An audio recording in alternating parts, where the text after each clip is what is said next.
ప్రాచీన శాస్త్రీయ అత్యాధునిక వైద్య విధానాలను వినూత్నంగా ఒకే గొడుగు కింద అందుబాటులోకి తీసుకొచ్చింది మెడి9 integrated medical system. Rythu Bharosa పథకంలో కీలక మార్పులు చోటు చేసుకుంటున్నాయి. పంటలకు పెట్టుబడి సాయం అందించే విధానంలో కోతలు పెట్టాలని ప్రభుత్వం భావిస్తున్నట్లు సమాచారం.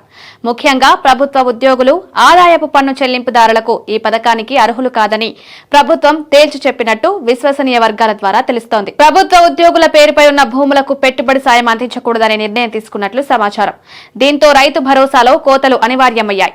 కౌలు రైతులకు రైతు భరోసా అందించాలనే హామీ ఇచ్చిన కాంగ్రెస్ ప్రభుత్వం ఇప్పుడు దీనిపై స్పష్టమైన నిర్ణయం తీసుకోలేక ఇబ్బందులు ఎదుర్కొన్నట్లు తెలుస్తోంది. 2023 వానాకాలం రైతు బంధును బీఆర్ఎస్ ప్రభుత్వం విడుదల చేయాలని సీఎం రేవంత్ చేసిన వ్యాఖ్యలు ఆశ్చర్యాన్ని కలిగిస్తున్నాయి.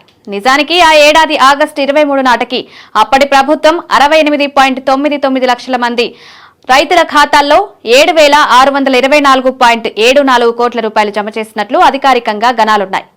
ఎమ్మెల్సీ ఎన్నికల కోడ్ అమల్లోకి రావడంతో రైతు భరోసా విడుదల నిలిచిపోయే అవకాశం ఉందని ఊహాగానాలు వినిపించాయి. ఈ పథకం గత ప్రభుత్వం హయాంలోనిదే కాబట్టి కోడ్ ప్రభావం ఉండదని అధికారులు స్పష్టం చేశారు. అయినప్పటికీ నిధుల విడుదల ఆలస్యమవుతుండటంతో రైతులు నిరాశకు గురవుతున్నారు. ఈ ఏడాది రైతు భరోసా సొమ్ము రైతుల ఖాతాలో జమ చేయడంలో ఆలస్యమవుతోంది. ప్రభుత్వం ప్రకటించిన షెడ్యూల్ ప్రకారం ఈ నెల 26 నుంచి రైతుల ఖాతాల్లో సొమ్ము జమ కావాల్సి ఉంది.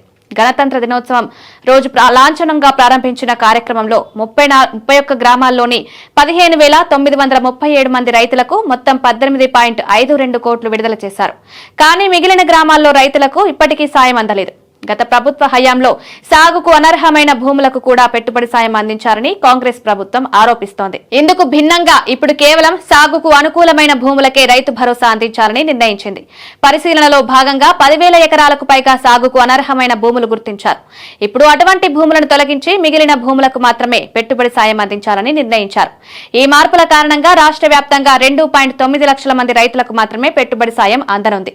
గతంలో కంటే మొత్తం సాయం పెంచినందున నిధుల కేటాయింపులో పెరుగుదల ఉంటుందని అంచనా. యాసంగి పంటల సాగు ఎప్పుడో ప్రారంభమైంది. ప్రభుత్వం పెట్టుబడి సాయం వెంటనే విడుదల చేయాలి, లేకపోతే రైతులు అప్పులు చేయాల్సిన పరిస్థితి వస్తుంది అంటూ పలువురు రైతులు ఆవేదన వ్యక్తం చేస్తున్నారు. దాదాపు రాష్ట్రంలోని రైతులంతా త్వరగా నిధులు విడుదల కావాలని కోరుతున్నారు. అర్హులైన రైతులందరికీ రైతు భరోసా సొమ్ము జమ అవుతుంది. మొదటి విడతలో ఎంపిక చేసిన గ్రామాల్లో అందరికీ సాయం అందించాం. త్వరలోనే మిగిలిన గ్రామాల్లోనూ నిధులు విడుదల చేస్తామని మంత్రులు, అధికారులు చెప్తున్నారు.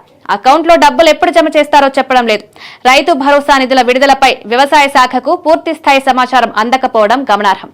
లాంఛనంగా కార్యక్రమాలు నిర్వహించిన గ్రామాల వివరాలు మాత్రమే అధికారులు తెలుసుండగా మిగిలిన ప్రాంతాల్లో రైతులకు ఎప్పుడు సాయం అందుతుందనే స్పష్టత లేదు. నిధుల విడుదలకు రంగారెడ్డి ట్రెజరీని ఆధారంగా పెట్టుకోవడం వల్ల సమాచార లోపం ఏర్పడినట్లు తెలుస్తోంది. మొత్తానికి రైతు భరోసా నిధుల విడుదల ఆలస్యమవుతున్నా ప్రభుత్వం ఈ సమస్యను త్వరగా పరిష్కరించాల్సిన అవసరం ఉంది. లేదంటే మధ్యతరగతి రైతులకు మోదీ సర్కార్ తీసుకున్న ఆదాయపు పన్ను మార్పు లాంటి ఉపశమనం కూడా సరైన సమయానికి ఉపయోగపడేలా ఉండదు.